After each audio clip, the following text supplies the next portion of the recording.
Assalamualaikum warahmatullahi wabarakatuh.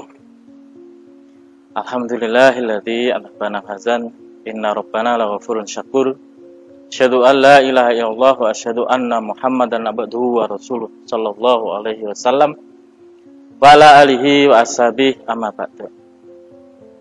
Syukur alhamdulillah kita haturkan kehadirat Allah, Sang Pemberi petunjuk yang menguasai dan mengendalikan seluruh hati manusia, serta karena dengan rahmat dan hidayahnya, alhamdulillah kita bisa merasakan nikmatnya beribadah, terutama bulan ini, bulan suci Ramadan, dan kita perintahnya Allah.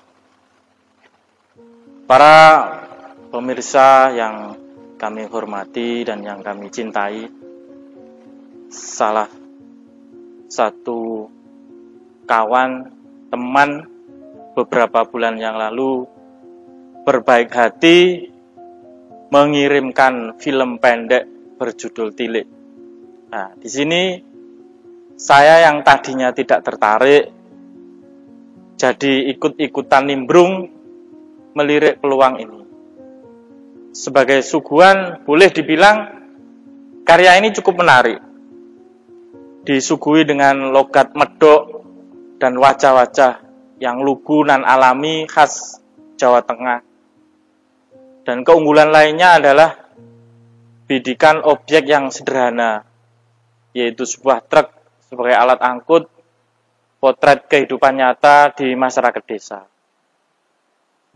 Aspek ini tentu karena durasinya yang pendek, hanya 30 menit, jika panjang bisa jadi berbeda hasilnya, sebab akan banyak memakan kuota kita semuanya. Nah, di sini saya tidak akan bercerita tentang sinopsis film ini. Bagi yang berminat, silahkan tinggal searching di googling atau di YouTube dengan mudah untuk mendapatkannya. Di sini saya justru tertarik sisi lain dari film ini. Pesan moral dan pertarungan kebenaran dan kebatilan yang sering kabur berbalut budaya. Tilik yang berarti menjenguk orang sakit adalah perbuatan mulia. Bahkan digambarkan seperti berjalan di taman surga. Tetapi alangkah ironisnya, sepanjang jalan ke taman surga justru berisi hal-hal yang tercela, yang merupakan anti budaya, di mana di dalamnya atau di istilah lainnya adalah bahasa lainnya bisa dikatakan dengan dosa. Di sini para pemirsa, saya menulik hadis dari Sauban radhiyallahu anhu bahwa Rasulullah sallallahu alaihi wasallam bersabda, "Man ada maridun lam yazal fi hurfatil jannah hatta yarji'a." Artinya barang siapa yang menjenguk orang sakit, maka dia senantiasa berada dalam sebuah taman surga sampai dia kembali pulang ke rumahnya. Ini diriwayatkan oleh hadis Muslim. Pertanyaannya kemudian adalah, apakah kita mampu menghindari kehidupan semacam itu? Ataukah kita justru mendukung naik di dalam truknya, pekerjaan rumahnya adalah introspeksi, sebab tidak menutup kemungkinan kita bagian dari film itu sendiri, walaupun kita berada di luar skenario dan tertawa dibuatnya. Bisa jadi kita adalah Butejo yang tidak bisa mengendalikan lisannya, walaupun solutif dan banyak berderma. Bisa jadi kita adalah juga Yuning yang juga mencoba menjadi juru penengah, mengingatkan. Bisa jadi kita adalah ibu-ibu dalam truk itu yang setia menguping pembicaraan. Sungguh pelajaran yang syarat makna. Bahkan sebagian orang bijak mengatakan orang yang mendengarkan, bahkan menyetujui orang ghibah, lebih besar dosanya dari orang yang ghibah itu sendiri. Atau bahasa Jawanya itu rasan-rasan. Mari kita berhati-hati, para pemirsa. Di dunia ini, salah satu yang paling sulit adalah menjaga lisan kita. Banyak orang yang celaka karena lisan. Sebagaimana dicontohkan dalam Tilik, salah satu dosa yang bersumber dari lisan adalah ketika menggunakannya untuk mencela orang lain. Atau mungkin saat ini di dunia medsos, itu ya jari kita yang menjadi yang perlu kita jaga. Dan jika kita mau lebih detail lagi, setidaknya ada 8 bahasa lisan. Mulai dari suka berbohong, suka berburuk sangka atau suudzon, suka menggunjing atau ghibah, suka mengadu domba, mengutuk sesama muslim, berbicara yang tidak perlu, banyak yang berdebat terhadap sesuatu yang tidak penting dan bisa mematikan hati. Maka terinspirasi dari film pendek Tilik ini yang beberapa bulan kemarin menjadi viral, rasanya perlu kita mengingat petuah indah agar hidup selamat, perjalanan menjadi nikmat, yaitu mengenai muflis.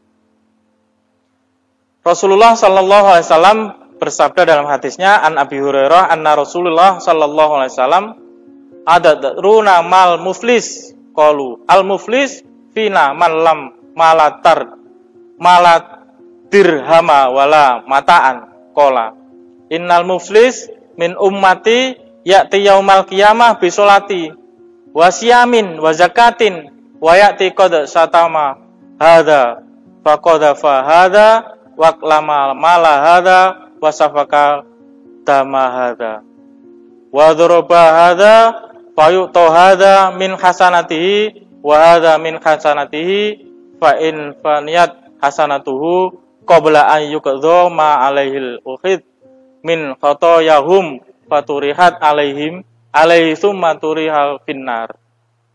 Dari Abu Hurairah, sesungguhnya Rasulullah sallallahu alaihi wasallam bersabda, apakah kalian tahu siapa muflis atau siapa orang yang rugi, orang yang pailit itu atau orang yang bangkrut itu? Para sahabat menjawab, muflis adalah orang yang tidak mempunyai dirham maupun harta benda ya Rasulullah. Tetapi Rasulullah Sallallahu Alaihi Wasallam berkata, muflis, orang yang pailit, orang yang bangkrut dari umatku ialah orang yang datang pada hari kiamat membawa pahala sholat, pahala puasa dan zakat. Namun ketika itu di dunia, dia telah mencaci dan salah menuduh orang lain, makan harta, menumpahkan darah dan memukul orang lain tanpa hak. Maka orang-orang itu akan diberi pahala dari kebaikan-kebaikannya. Jika telah habis kebaikan-kebaikannya, maka dosa-dosa mereka akan ditimpakan kepadanya. Kemudian dia akan dilemparkan ke dalam neraka. Ini hadis riwayat Muslim. Para pemirsa yang kami hormati dan kami cintai, perlu kita belajar menjaga lisan kita, menjaga jari-jari kita yang saat ini era digital. Apalagi berita-berita hoax, ini jangan sampai kita sebarluaskan. Jangan sampai kita mengumbar kata-kata di media sosial. Itu akan menjadikan kita muflis, menjadikan kita rugi di akhirat. Maka di sini kami menyampaikan, semoga Allah melindungi kita dari penyakit hati yang berbahaya dan menjadikan hati kita hati yang sehat, yang bisa merasakan lezatnya iman, Islam, dan beramal solih. Ingat bahwa film Tilik ini bagus. Cuma di dalamnya ada beberapa hal yang perlu kita ambil hikmahnya. Ingat juga bahwa muflis itu juga sangat berbahaya bagi kita. Di dunia kita berbuat amal solih, berbuat baik, tetapi kita imbangi dengan rasan-rasan, dengan lain-lain yang buruk, itu akan menjadikan muflis kita di akhirat. Alhamdulillah, Semoga kita semuanya terhindar dari penyakit hati dan kita bisa menjadi orang yang beruntung di sisi Allah, masuk surga selamat dari neraka. Di sini sekian dari kami, kurang lebihnya kami mohon maaf yang sebesar-besarnya. Wassalamualaikum warahmatullahi wabarakatuh.